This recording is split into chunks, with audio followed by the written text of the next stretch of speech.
Let me open by saying that I have not played any of the WarCraft games, World of or otherwise, nor have I read the multitudes of novels and comics that have been published under the WarCraft banner that contribute to the ongoing mythology. As such, I went into this film with this question in mind. Does this film make me want to look into the rest of the lore of the WarCraft franchise or get into any of the games? Well,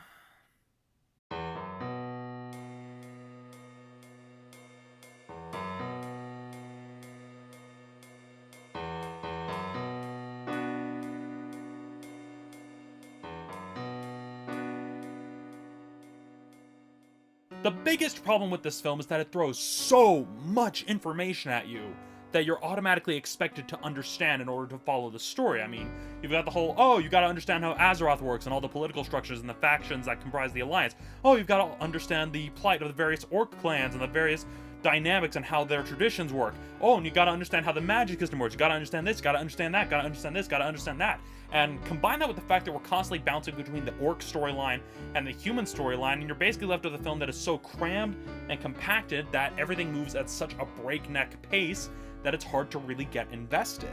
This causes a lot of the plot twists and reveals that are supposed to be significant to lose a lot of their impact because they haven't been given the proper build-up. It's like someone took an entire season of Game of Thrones and tried cutting it down into one 2-hour movie. I mean, even the way that the title card appears both at the beginning of the film and at the very end of the film is more akin to an opening of a TV series than of a feature-length film. The best way I can describe how I felt while watching this film? Well, imagine if you were trying to watch The Two Towers without having seen or read Fellowship of the Ring. It feels like you're just thrust into the middle of the story and are expected to care about everything going on without having anything doing the proper groundwork, without anything actually building up the world properly, so that way you can actually care about what the hell is going on. When it comes to the technical aspects of the film, some things worked, others I found kinda iffy. Now, the things that worked, the orcs are well designed and well animated, and even the visual effects that are supposed to hybridize live action sets and actors with CGI elements have a great deal more polish than what we saw in the initial advertising. That said, I find myself tilting my head a little bit at the CGI dwarves, who I'm assuming are supposed to resemble humans.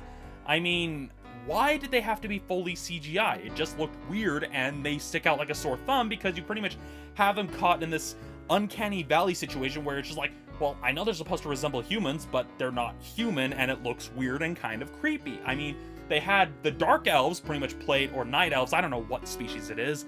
They had the dark elves, night elves played with live action actors that were mostly done up with makeup and costume that were only augmented with CGI. So why Blizzard decided to just go with all CGI for the dwarves just baffles me a little bit because it does not look good. I mean, I understand Blizzard wants consistency between all the various entries and all the various mediums that are part of the WarCraft banner, but that was just a little bit excessive, just going with the CGI dwarves. I mean, was having the really big noses that important that you didn't want to use live action actors and save yourself the headache and struggle of just going with the forced perspective tricks that they used in the Lord of the Rings films? Overall, the people making this film, and by extension Blizzard, made the mistake of trying to throw the viewer headfirst into the lore without really considering the implications that a lot of potential fans and potential customers might be put off by how dense the film is. And I know some diehard Warcraft fans may scream at me for this, but what they really should have done is tell an original story set in the midst of the war between the Horde and the Alliance, featuring an original cast of characters that audiences can actually latch onto as they enter the world of Azeroth for the first time through the film. Instead, what we got is something tantamount to The Phantom Menace, where we're not exactly sure who the main character is, and we're just expected to understand all the minutia that's blasted at us with the rate of a rotary cannon.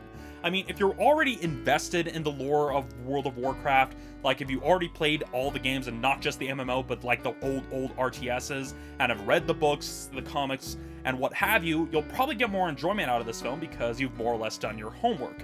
But if you're someone like me whose knowledge of Warcraft is minimal at best, then this film is not the best introduction to the franchise that Blizzard is looking for.